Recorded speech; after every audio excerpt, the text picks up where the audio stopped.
Hey guys, Tia and Andy here, and today we are bringing you something a little different. During these tough times, we really wanted to find a way that we could give back to our community. And our local businesses are the ones that are really suffering right now. So we thought, what better way than to launch a KW Support Local series.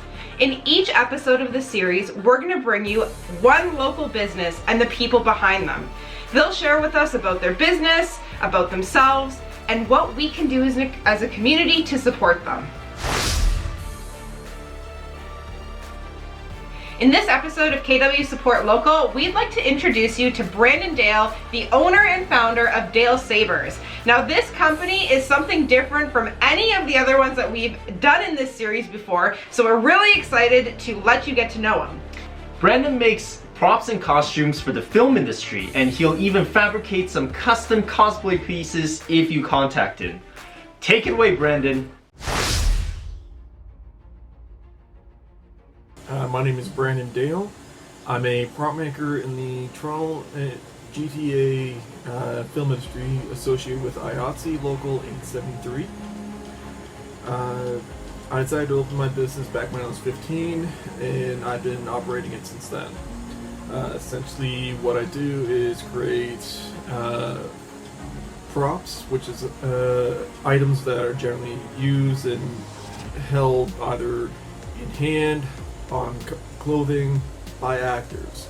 Probably a good example would be lightsabers, as you would see up here. This guy is actually the Darth Sidious lightsaber from Revenge of the Sith from Star Wars Episode 3.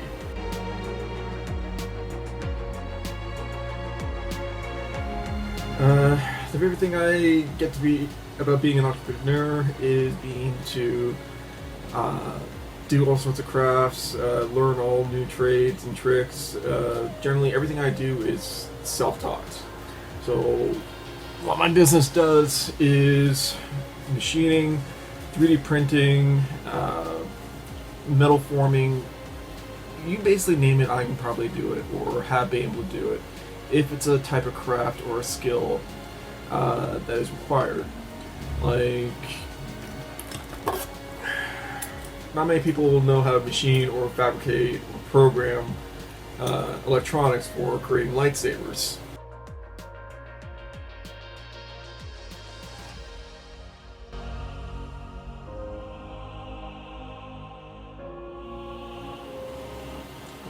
My business name is Dale Sabers. It's short for Dale Sabers and Replicas. And I had officially opened it almost 10 years ago now. Basically, when I opened it when I was 15, it was just for me doing things for shits and giggles in high school, just so that I had somebody to recognize my name in the saber community. When I started offering people lightsabers when I first started, then I started getting into building other props, such as the Keyblade from Kingdom Hearts, and armor from Iron Man and whatnot.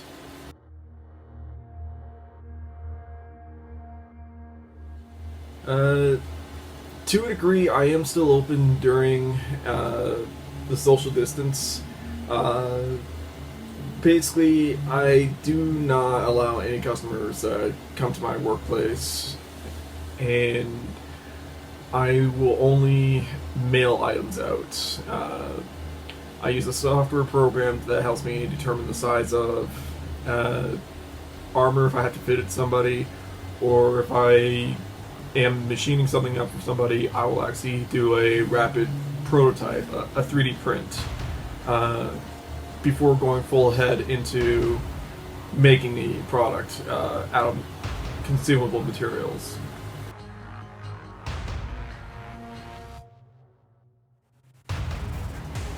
My products and services are pretty much just installs and custom 3D prints right now. And if I were to show you over here, I'm currently 3D printing some masks for our frontline workers.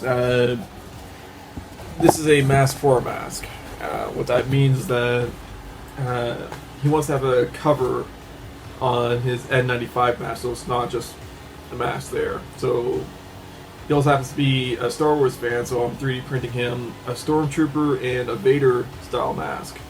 If you look over here, what I'm doing for his style of Vader is that it's just basically doing the nose section of his mouth. So this way he can be a little geek and have fun while taking care of our people on the front lines.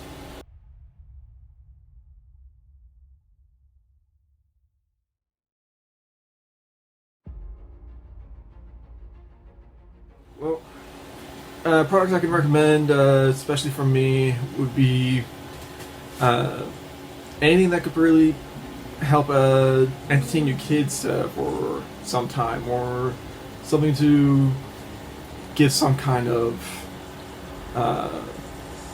entertainment or customization for your face masks out there, much like what I'm doing with the Vader and Stormtrooper ones. Could also always do Mandalorian, Star Wars helmets for the kids, for yourself. Something that will just help entertain the kids or your own personal mentality.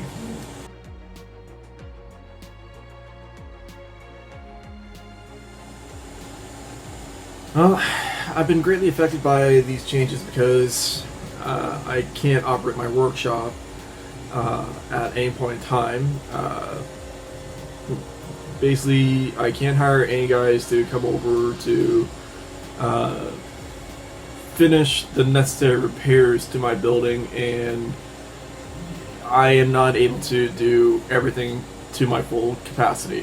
What this means is that I cannot do any of my machining, I can't continue progressing things beyond prototyping, and the only thing I can really do are just minute things that I have to wait on other things to do instead of progressing at my own time and pace, like I would if I was to hand machine parts or pieces. One of the ways that the community can actually help out and support my business as well right now, as well as any other artist that is out there in this community, is buy local. Support your local artists. Support the people that provide you entertainment every single day. If you're in front of the computer, in front of the TV, in a game console, support your local artists.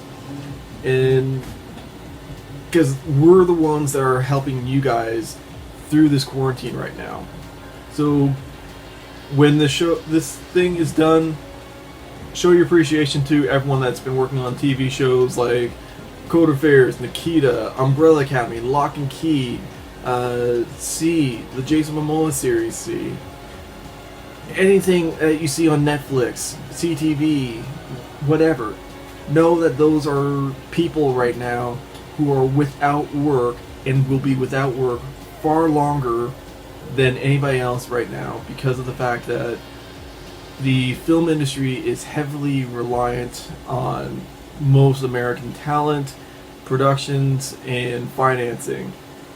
So if you know somebody that's in the film industry and you have the opportunity to support these people, support them, help them out. Anyway, that's really I have right now to say. Again, this is Brandon Dale from Dale Sabers. Thank you for your time. Have a good day. May the force be with you. What do you think, Tia? Can we get a big sword for the wall? I'm surprised you don't want a lightsaber. Can we get a big lightsaber for the wall? Well guys, that wraps up this episode of KW Support Local. We'll catch you on the next one.